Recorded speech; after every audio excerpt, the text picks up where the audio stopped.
All right, hey guys. Today I'm going to be going over a green-white standard mid-range aggro deck.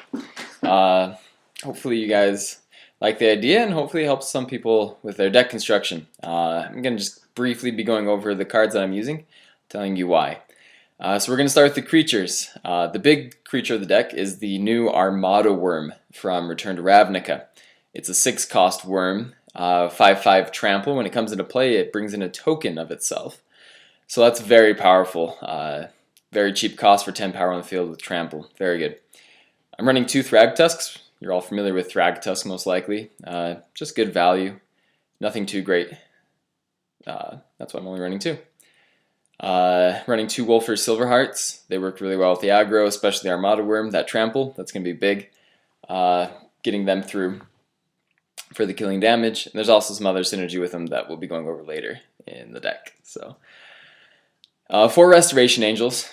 I've been told 4 is a lot, but I really like them. They can save my creatures, so they work kind of as a defensive spell.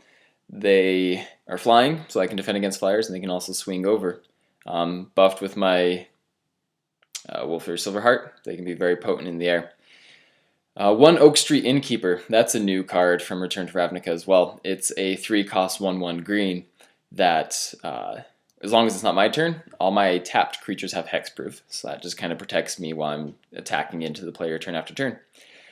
2 Champion of Lambholt. That's one that works really well with the Wolfir Silverheart because when it's buffed up, creatures that my opponents control that have power less than the Champion of Lambholt can't block creatures I control. So if I have her buffed up, all my creatures can easily be unblockable. And there's other ways to buff her up as well. So I like her. 3 Loxodon Smiters. It's another new one from Return to Ravnica. Has a lot of good stuff for this deck. They are 3-cost 4/4 that can't be countered. And if they were to be discarded, I get to put them into play.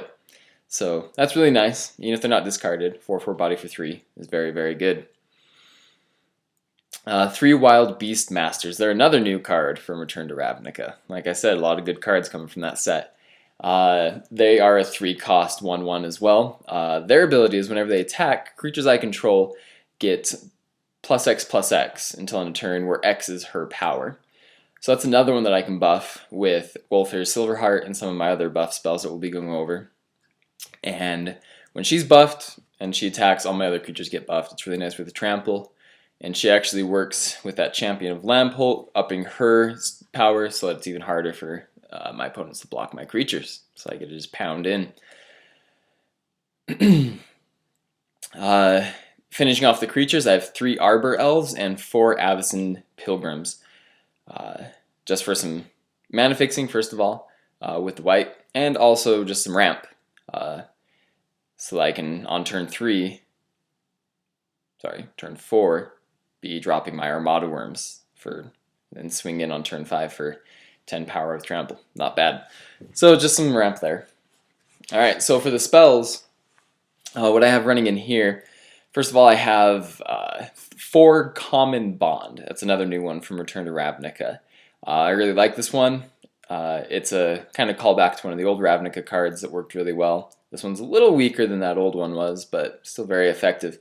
It's a 3-cost, 1 green and a white, and it puts a +1/+1 counter on target creature and another +1/+1 counter on another target creature. So it's 2 power that I get to either put on one creature or divide up. So with a Lambholt, I can put it on her, so it's harder to block my creatures.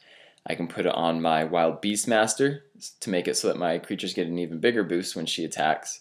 Or I can just throw it onto my Armada Wurm or any other creature. My Restoration Angels. So they get even more powerful flying in the air. So that's really nice. 2 Sundering Growths. I like Sundering Growths. I think it's a really good spell. I think it's always a good idea to be prepared for what your opponents might have. So 2 of them, just in case someone's throwing artifacts or enchantment hate at me. These are very similar to the Naturalizes that a lot of people run in their decks. The only difference is this one can populate a token, which makes another copy of that creature token.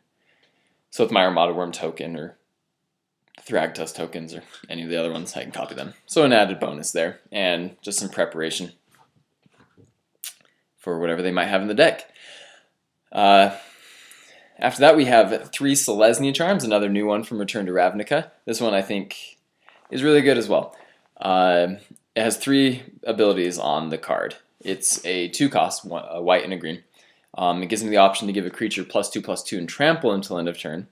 I can also exile a creature with 5 power or greater, or I can put a 2/2 white knight soldier into play with vigilance. So it can be used for aggro, it can be used for removal, or it can be used to kind of finish up the game by throwing trample on one of my big guys, or just giving my flyers extra power, or giving extra power to my Wild Beastmaster to up all my creatures an extra 2 power when they all attack. So that one works really well. Any power ones work really well with that Beastmaster and the Champion of Lambholt. So I like that. So that's it for the spells. For the land base that I'm running, it's not too mana dependent. There are some double colors, and I do need white and green very early in the game, so I do have to worry a little bit about getting those down the first few turns. So the land I'm running is 1 Grove of the Guardian. That's a new land. It doesn't produce a color, which goes against everything I just said, but I'm only running 1, and it does have the ability to pay 5 tap 2 other creatures, and sacrifice the land itself to put an 8/8 Vigilant Elemental into the field. So that's really good. And then after that, I'm running 4 Sunpetal Groves, 4 Temple Guardians, 6 Plains, and 8 Forests to round out for 23 land.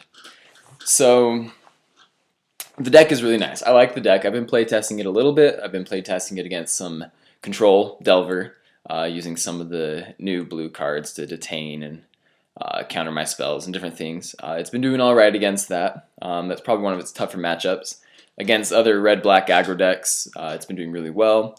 Against other green-white aggro decks, I think it's also been doing well, because a lot of them have focused in on the populate ability, where I just focus on getting creatures out really fast and early, and then overpowering theirs. So sometimes they give me trouble, but usually does alright against them. So it's been doing well. It hasn't been tested against every deck archetype out there yet, but I've been testing it, going over some stuff, and it's been doing really well. I'm pretty happy with the deck. So the deck list will be posted in the information, or the down below the video, whatever that section is called.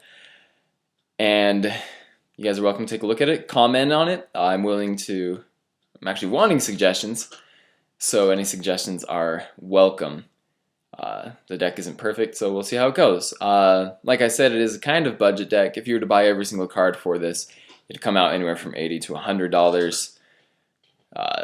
I know that doesn't sound very budget, but considering that a lot of decks nowadays cost up in the 200 as they're buying all their Snapcaster Mages and Guys of St. Traft and Restoration Angels, they get very expensive. So this one is a little cheaper than usual and still works very well. So I hope you guys enjoy the deck. Hopefully some of you get to play test it. And again, I'm looking forward to some of the suggestions that you guys can give me. So thanks for watching, and we'll see you next time, guys.